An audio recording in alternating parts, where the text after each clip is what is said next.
$1 billion. Burned. Not in war, not in crisis, but on a car. How can one of the world's best car designers fail twice as a CEO?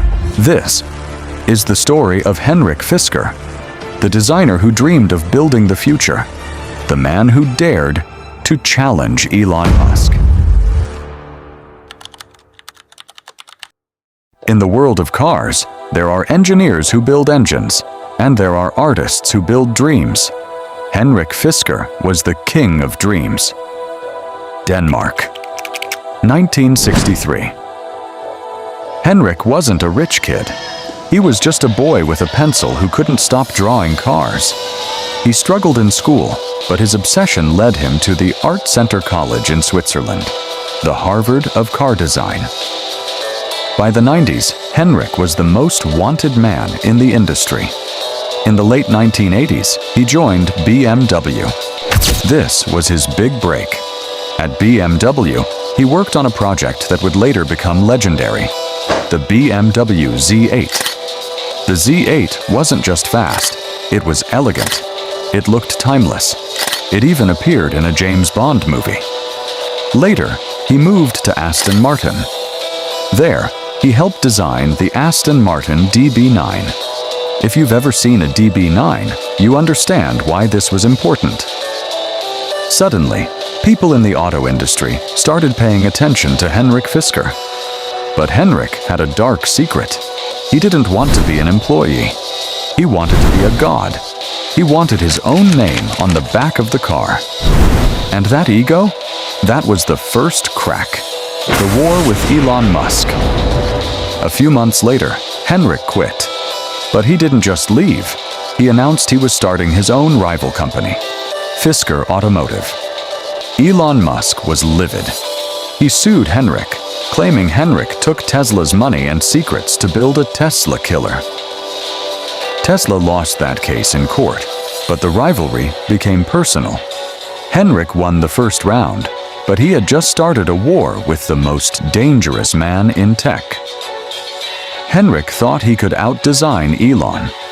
He was about to learn that building a car is easy, but building a car company is a nightmare. The first death, Hurricane Sandy. Then, Mother Nature decided to play a role. In 2012, Hurricane Sandy hit the U.S. coast. In one single night, over 300 brand-new Fisker cars, worth $30 million, were flooded and destroyed. Shortly after, his battery supplier went bankrupt. Henrik was devastated. His first empire collapsed into bankruptcy in 2013. Most people would have quit. But Henrik's ego was bigger than his bank account. But Henrik made a fatal mistake. Instead of hiring world-class executives, he kept it in the family.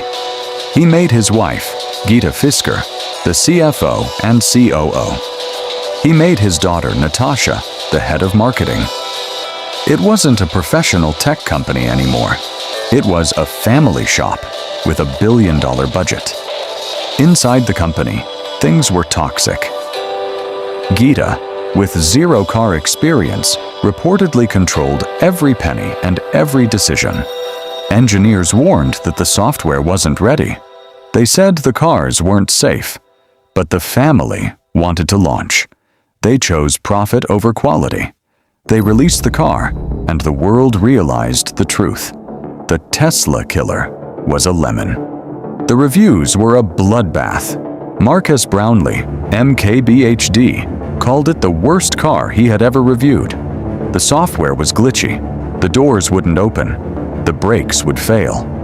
Fisker Inc. went into a death spiral. To save themselves, they slashed prices by $24,000 overnight. It didn't work. By 2024, they were filing for bankruptcy. Again. So, what happened? Henrik Fisker proved that you can be the best designer in the world. But if you let your ego and your family run a business, you will crash.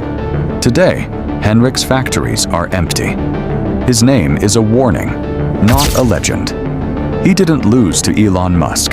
He lost to the man in the mirror. Closing hook. Henrik Fisker spent his life designing the perfect curve. But in the end, the only curve he couldn't control was the one that led him to zero. This has been a Profit Autopsy.